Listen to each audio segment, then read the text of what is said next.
ತ್ಯಾಗು ಬಗ್ಗೆ ನನಗೆ ತುಂಬ ಚೆನ್ನಾಗಿ ಗೊತ್ತು. ನಾನು ಹೇಳೋ ಡೀಟೇಲ್ಸನ್ನೆಲ್ಲ ನೋಟ್ ಮಾಡಿಕೊಂಡು ರೈಡ್ ಮಾಡಿದ್ರೆ ತುಂಬ ವಿಷಯ ಹೊರಗೆ ಬರುತ್ತೆ. ನಾನು ಅವ್ರ ಆಫೀಸು ಮತ್ತೆ ಫ್ಯಾಕ್ಟ್ರಿನ ಇವಾಗೆ ರೈಡ್ ಮಾಡಕ್ಕೆ ಹೇಳ್ತೀನಿ sir. Thank you for the information sir.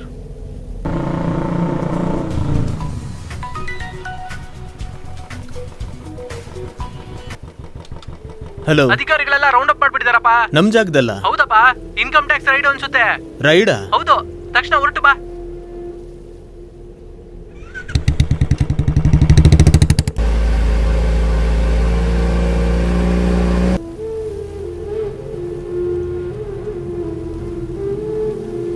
Darling, ಏನಾಯ್ತು? ಯಾಕೆ ಹಿಂಗಿದ್ದೀರಾ? ಕೇಳ್ತಿದ್ದೀನಲ್ವಾ, ಹೇಳಿ. ಆ ಹುಡುಗಿ ವಿಷಯ ತಲೆ ಕೆಡಿಸ್ತಾ ಇದೆ. ಇದೆಲ್ಲ ಆ ತ್ಯಾಗನ್ ಕೆಲ್ಸ.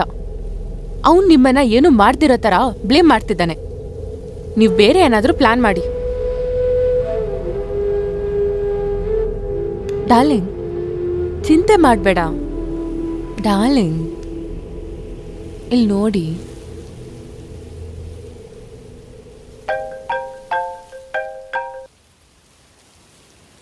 ವಾಟ್? ಏನೋ ಬಿಳಿ ಕೂದ್ಲು ಸದಾ ನನಗೆ ದ್ರೋಹ ಮಾಡ್ತೇನೆ ನೀನು. ಅಣ್ಣ, ನಾನು ನಿಮ್ಗೆ ಎಷ್ಟು ವಿಶ್ವಾಸವಾಗಿದ್ದೆ ಅಣ್ಣ. ನನ್ನ ನಂಬಿ ಅಣ್ಣ, ನಾನು ನಿಮ್ಗೆ ದ್ರೋಹ ಮಾಡ್ತೀನಿ ಅಣ್ಣ. ನಾವು ಹಾಕಿದ ಪ್ಲಾನ್ ಅಣ್ಣ. ಬೇಡ ಅಣ್ಣ, ನಾನು ತಪ್ಪು ಮಾಡಿದ್ದೀನಿ, ಇಲ್ಲ ಅಂತ ಹೇಳಲ್ಲ. ಆದ್ರೆ ನಾನು ಹೇಳ್ದಿರೋದೆಲ್ಲ ನಡೆದೋಯ್ತಣ್ಣ. ನಾನು ಹೋಗಿ ನಿಮ್ಗೆ ದ್ರೋಹ ಮಾಡ್ತೀನಿ ಅಣ್ಣ. ನನ್ನ ನಂಬಿ ಅಣ್ಣ. ಅಣ್ಣ ಅಣ್ಣ, ನಂಬಿ ಅಣ್ಣ. ನಾ ಸತ್ಯವಾಗ್ಲೂ ನಿಮ್ಗೆ ದ್ರೋಹ ಮಾಡ್ತೀರ ಅಣ್ಣ. ನಂಬಿ ಅಣ್ಣ, ನಿಮ್ಮನ್ನೇ ನಂಬಿದ್ದೀನಿ ಅಣ್ಣ. ನನ್ನೇನು ಮಾಡಬೇಡ ಅಣ್ಣ. ಜೀವನ ಪೂರ್ತಿ ನಿಮಗೆ ನಾನು ಋಣಿಯಾಗಿರ್ತೀನಿ ಅಣ್ಣ. ಏನು ಮಾಡಬೇಡಿ ಅಣ್ಣ. ನಿಮ್ಗೆ ನಾನು ದ್ರೋಹ ಮಾಡಲ್ಲ ಅಣ್ಣ. ಏನ್ ಸೆಲ್ವಾ, ನನ್ನ ನೋಡ್ತಿದ್ರೆ ನಿನ್ಗೆ ಹೆಂಗ್ ಕಾಣಿಸ್ತಿದೆ? ತೋಡೋ ಹಳ್ಳನ 5 ಅಡಿನ 6 ಅಡಿನ ಅಂತ ಗೊತ್ತಿಲ್ಲದೆ ತೋಡ್ತಿದ್ಯಾ ಅನ್ಸುತ್ತೆ. ನಿನ್ ಚಮಚ ಒಬ್ಳು ನನ್ ಪಕ್ಕದಲ್ಲೇ ಭದ್ರವಾಗಿದ್ದಾಳೆ. ತ್ಯಾಗು, ಏನ್ ಹೇಳ್ತಾ ಇದ್ಯಾ? ನನ್ಗೇನು ಅರ್ಥ ಆಗ್ತಿಲ್ಲ. ನಿನ್ಗೆ ಏನು ಅರ್ಥ ಆಗಲ್ಲ. ನಿನ್ ಚಮಚ ಒಂದು ನನ್ನ ಹತ್ರ ಇದೆ, ಅದು ನನ್ನ ಹತ್ರ ಹೇಗ್ ಬಂತು ಅಂತ ಯೋಚನೆ ಮಾಡು. ಗೊತ್ತಿದ್ದು ನನಗ್ ದ್ರೋಹ ಮಾಡ್ದಲ್ಲ. ನೀನು ಒಂದ್ ದಿವಸ ಸಿಕ್ಕಾಕೋತ್ಯಾ, ಅವಾಗ ಗೊತ್ತಾಗುತ್ತೆ ನಾನ್ ತೋಡೋ ಹಳ್ಳ ಸೈಜ್ ಕರೆಕ್ಟ್ ಆಗಿದ್ಯಾ ಅಂತ. ಏನಾದ್ರೂ ಇದ್ರೆ ಹೇಳು, ನೇರವಾಗಿ ಬಂದು ಭೇಟಿ ಆಗ್ತೀನಿ. ಹೇಳ್ತೀನಿ, ಉಪ್ಪಿನಕಾಯಿಗೆ ಉಪ್ಪಿಲ್ಲ ಅಂತ.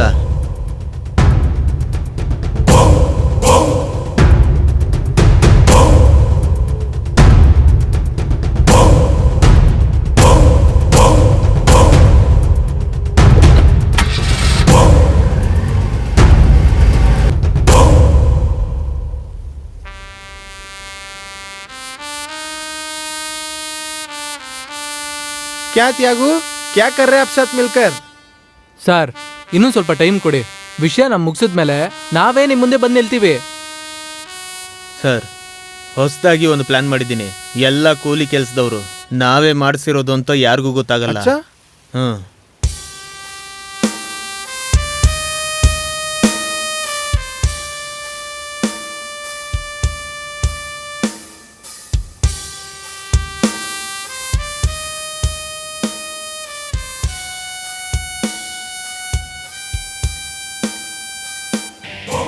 अच्छा,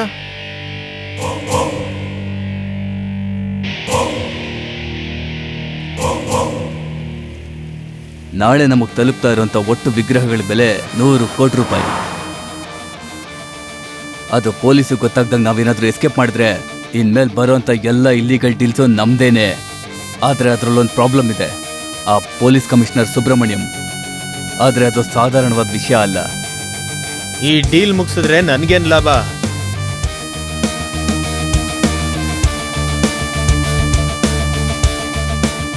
ತ್ಯಾಗು, ನಿನ್ನ ಬಿಸ್ನೆಸ್ಸಲ್ಲಿ ಯಾವುದ್ರಲ್ಲೂ ನಾವು ತಲೆನೇ ಇಡೋದಿಲ್ಲ. ಅದೇ ಥರ ನಮ್ಮ ಬಿಸ್ನೆಸ್ ಎಲ್ಲದರಲ್ಲೂ ನಿನಗೆ 20% ಕಮಿಷನ್ ನಿನ್ನ ಪಾಕೆಟಿಗೆ ಬಂದು ಸೇರುತ್ತೆ.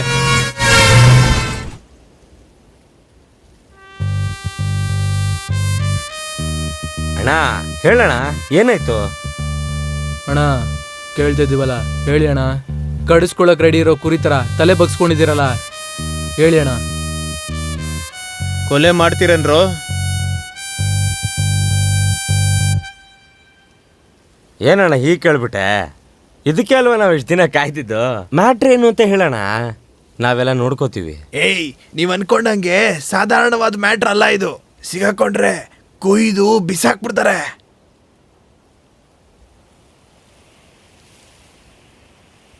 ಮಾಲಿನ ಬೆಲೆ ಪೂರ್ತಿ 500 ಕೋಟಿ. ಸುಂದರ್ ಮತ್ತೆ ಸೆಲ್ವ ಇದನ್ನ ನನ್ನನ್ನೇ ಮಾಡಕ್ ಹೇಳಿದ್ದಾರೆ. ಮಾಲು ಕೈಗೆ ಬರೋಕ್ ಮುಂಚೆನೆ ಪೊಲೀಸ್ ಹತ್ರ ಹೇಳಿ ರೈಡ್ ಮಾಡಕ್ ಹೇಳಿದ್ದಾರೆ. ಆದ್ರೆ ಅದಕ್ಕೆ ಮುಂಚೆ ಸರಿಯಾಗಿ ಪ್ಲಾನ್ ಮಾಡಿ ಮಾಲ್ನ ನಾವು ಟೇಕಪ್ ಮಾಡಿದ್ರೆ ಸೆಟ್ಲ್ ಆಗ್ಬಿಡ್ಬೋದು. ಏನೋ ಹೇಳ್ತೀರಾ? ಅಣ್ಣ ನೀವ್ ಹೇಳೋದೆಲ್ಲ ಕರೆಕ್ಟು. ಇದು ಹೆಂಗ್ ನಾವುಗಳು ಮಾಡೋದು? ಈಗ್ಲಿಂದ ಮ್ಯಾಟ್ರ್ ಮಾಡೋದಕ್ಕೆ ರೆಡಿ ಆಗಿರಿ. ಹೊಡೆದ್ರೆ ಪೂರ್ತಿ ಸೆಟ್ಲ್ ಆಗ್ಬೋದು. ಸರಿನಾ? ಲೈ ಬಾರೋ.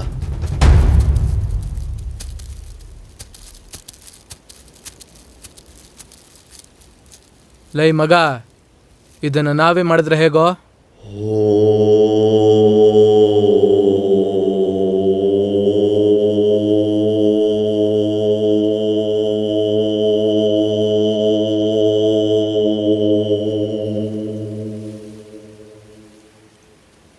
ಏ ಸೀತಾ, ಏನೇ ಮಾತಾಡ್ದ? ಟೈಮ್ ಆಗ್ತಿದೆ, ಬೇಗ ಬಾ.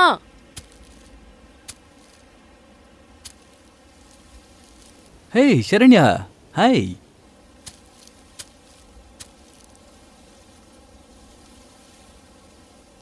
ಏ ಸೀತಾ, ಅವಳನ್ನ ಯಾಕೆ ಕರ್ಕೊಂಬಂದೆ? ನೆಮ್ಮದಿಯಾಗಿ ಲವ್ ಮಾಡಕ್ ಬಿಡ್ತಾಳ ನೋಡು.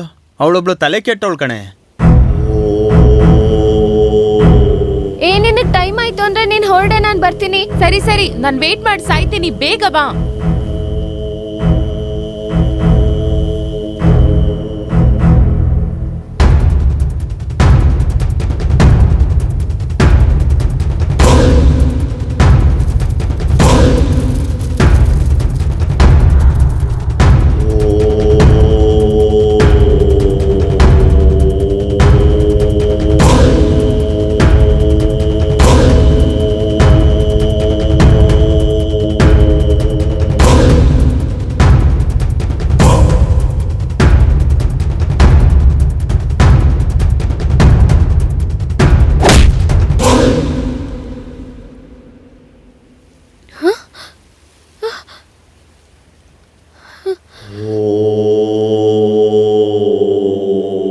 ಸೀತಾ,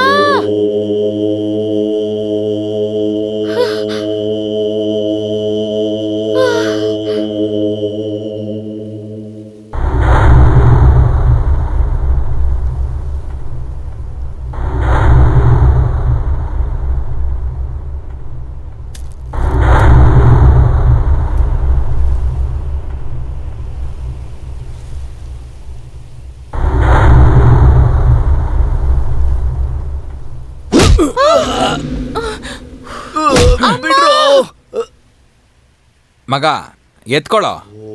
ಕಮಿಷನರ್ ಮಗಳನ್ನ ಎತ್ತಾಕೊಂಬರ್ಬೇಕಾಗಿರೋ ಕುಮಾರ್ನ ಹುಡುಗರ್ನ ಹಾಕೊಂಡು ಎತ್ತಾಕೊಂಬಂದು ರೌಡಿ ತ್ಯಾಗ ಮುಗಿಸ್ಬಿಟ್ಟ.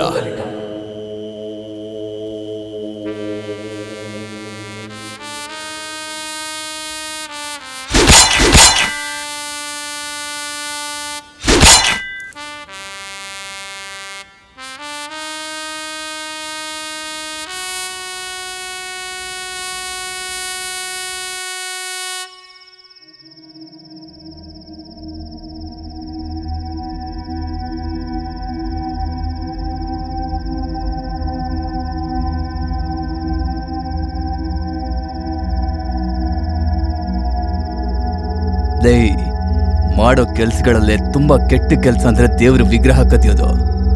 ದೇವ್ರ ಕಣೋ, ಕಣ್ ಕಿತ್ಕೊಂಡ್ಬಿಡ್ತಾನೆ. ನೇರವಾಗಿ ಬಂದು ಕಿತ್ಕೊಳ್ಳಲ್ಲ, ಮರೆಯಲ್ಲಿ ಬಂದು ಗೊತ್ತಾಗ್ದಾಗ ಕಿತ್ಕೋತಾನೆ. ರೌಡಿ ಬೇಬಿ, ನನ್ನ ಮಿಂಚೋ ಹುಳುವೆ, ನೀ ಹತ್ರ ಬಾರೆ. ಸರ್. ಏನಪ್ಪಾ, ಏನಾಯ್ತು? ಅವನೇನಾದ್ರೂ ಬಾಯ್ ಬಿಟ್ನಾ? ರೌಡಿ ಬೇಬಿ ಎಲ್ಲ ಕಕ್ತಿದ್ದಾನೆ. ಮುಗಿಸ್ಬಿಟ್ಟು ಕಾಲ್ ಮಾಡ್ತೀನಿ. ಬೇಗ ಮುಗ್ಸಪ್ಪ, ಈಗಾಗಲೇ ಡಿಪಾರ್ಟ್ಮೆಂಟ್ಗೆ ತುಂಬಾ ಪ್ರೆಷರ್ ಕೊಡ್ತಾ ಇದೆ.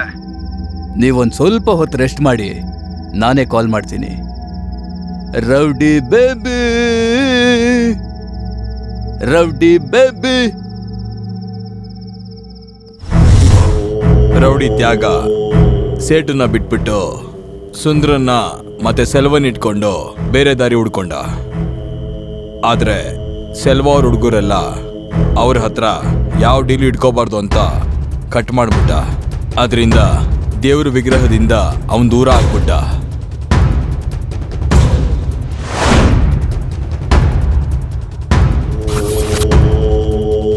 ಅದರಿಂದ ತ್ಯಾಗ ಎಲ್ಲಾರನ್ನೂ ಕಟ್ ಮಾಡಿಬಿಟ್ಟು ಹೊಸ ದಾರಿ ಒಂದು ಹುಡ್ಕೊಂಡ. ಆಗ್ಲೇನೆ ಈ ವಿಗ್ರಹ ಕದಿಯೋ ವಿಷಯದಲ್ಲಿ ನಾನು ಒಳಗಡೆ ಬಂದೆ. ಪೂರ್ತಿ ವಿಗ್ರಹದ ಬೆಲೆ 200 ಕೋಟಿ. ಹೊಡೆದ್ರೆ 50-50 ಅಂತ ಅವಾಗಲೇ ಒಂದು ಡೀಲ್ ಮಾಡ್ಕೊಂಡಿದ್ದು.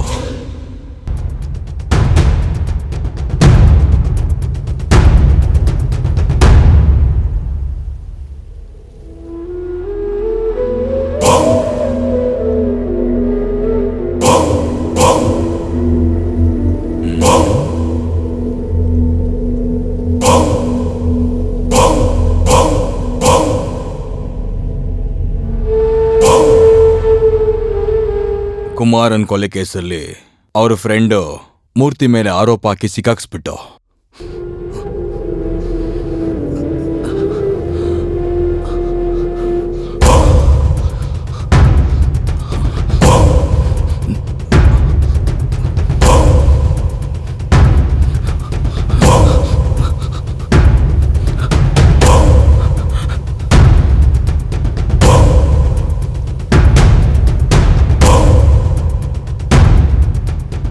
ಆದ್ರೆ ಅವನು ಪೊಲೀಸಿಂದ ತಪ್ಪಿಸ್ಕೋತಾನೆ ಅಂತ ನಾವು ಅಂದ್ಕೊಂಡಿರ್ಲಿಲ್ಲ.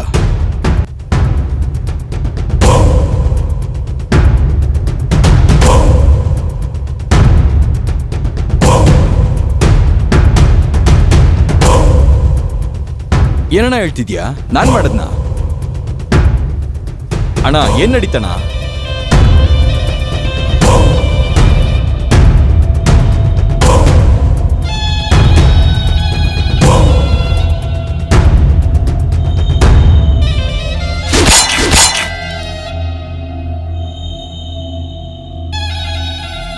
ತಮ್ಮ ಕೊಲೆ ಮಾಡಿರಲ್ಲ, ಪ್ಲೇಯರ್ ಹಾಕಿ ಮಾಡಿಸಿರೋದಿದು.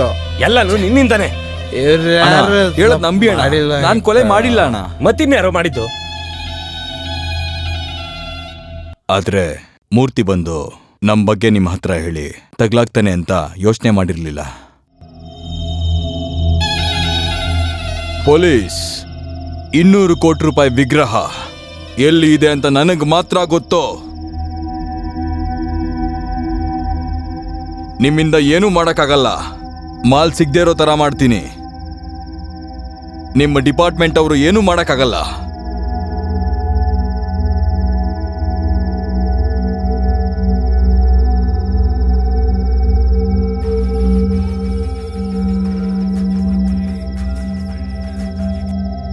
ಸರ್, ವಿಗ್ರಹ ಎಲ್ಲಿದೆ ಅನ್ನೋ ಸತ್ಯನ ಕಲಿ ಕಕ್ಬಿಟ್ಟ. ಏಯ್ ಪೊಲೀಸು, ವಿಗ್ರಹ ಎಲ್ಲಿದೆ ಅಂತ ನಿನ್ಗೆಂಗ್ ಗೊತ್ತು? ಏಯ್ ಕೇಳ್ದೆ ತಾನೇ? ಹೇಳೋ. ಇವತ್ ನೈಟ್ ಒಳಗೆ ನಮ್ಮವ್ರು ಸೀಸ್ ಮಾಡ್ಬಿಡ್ತಾರೆ. ಏಯ್ ಹೆಂಗೋ? ನೀವ್ ಆಗ್ಬೇಕಾಗಿರೋ ಫಾರ್ಮಾಲಿಟೀಸ್ ಹೆಂಗೋ? ನಾನಿಲ್ಲಿರ್ಬೇಕಾದ್ರೆ ಪೊಲೀಸ್ ಏನೋ ಪ್ಲಾನ್ ಮಾಡ್ತಾ ಇದ್ಯಾ? ಯಾವ್ದು ನಡೆಯೋದಿಲ್ಲ.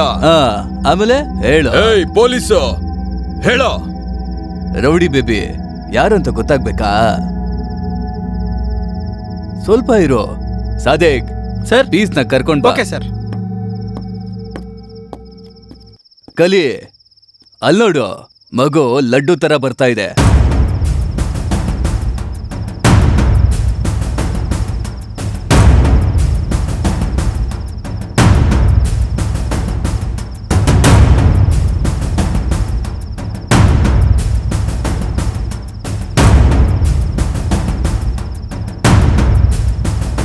ಆ ಮಗುನೇ ನಿನ್ ವಿರುದ್ಧವಾಗಿ ಅಪ್ರೂವರ್ ಆಗಿದೆ.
ಸಾದೇಕ್ ತಲೆನ ಸ್ವಲ್ಪ ಮೇಲೆ ತೋರ್ಸು, ಕಲಿ ನೋಡ್ಲಿ ಅಪ್ರೂವರ್ ಆಗಿದ್ದು ಲಡ್ಡುನ ಟಾರುಂಡೆನ ಅಂತ. ಮತ್ತೆ ಈ ಫಾರ್ಮಾಲಿಟೀಸ್ ಅನ್ವಲ್ಲ, ಅದೇನಂತ ಗೊತ್ತಾಗ್ಲಿಲ್ಲ ಅಲ್ಲ? ಅದು ಇದೆ, ನಮ್ಮ ದೇಶದ ಸಂಸ್ಕೃತಿನ ಇನ್ನೊಂದು ದೇಶಕ್ಕೆ ಮಾರುವಂತ ನಿನ್ನಂತ ಸಮಾಜ ಘಾತಕರನ್ನ ಕರ್ನಾಟಕ ಪೊಲೀಸರು ಬಿಡೋದಿಲ್ಲ ಅನ್ನೋದಕ್ಕೆ ಇದೆ ಸಾಕ್ಷಿ ಕಣೋ. ಈಗ ನಿನಗೆ ಗೊತ್ತಾಗತ್ತೆ ಕಣೋ ಕರ್ನಾಟಕ ಪೊಲೀಸ್ನ ಪವರ್. ಬೇಡ ಬೇಡ ಬಿಟ್ಬಿಡು.